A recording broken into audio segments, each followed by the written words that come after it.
fait un boudin avec du papier film. On met aussitôt en cellule de refroidissement pour qu'il soit dur. Donc, la deuxième étape, c'est de préparer le carré de veau. Il faut dégager les côtes, lever l'os. Ensuite, j'ai inséré cette farce à l'intérieur du carré de veau.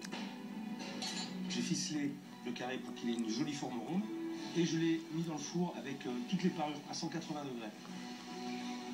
J'ai utilisé des sucrines, je les ai fortement blanchies. On a braisé ces laitures avec une petite garniture aromatique qui est déglacée avec du fond de volaille. Et j'ai mis à cuire au four à couvert pendant une quinzaine de minutes. J'ai sorti mes laitues du four et ensuite je les ai enroulées dans la feuille de laitue que j'avais préalablement blanchie pour avoir un joli aspect vert. Et j'ai glacé mes laitues avec ce jus de cuisson pour avoir une note gustative intéressante. Alors les pommes soufflées, il faut peler ces pommes de terre, les laver, ensuite les tourner. Ensuite on va faire des lamelles d'un bon millimètre et demi, voire 2 mm d'épaisseur.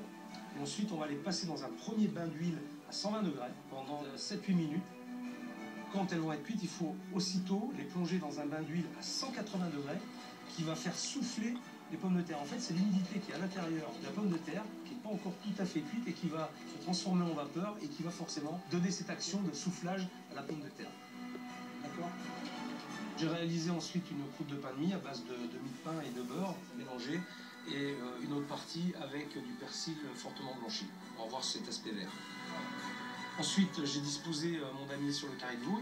Je vais bien parer les extrémités et passer le carré avec la croûte à la salamandre pour la faire très légèrement croûter. Et on va servir le jus de veau tranché donc en saucière à part.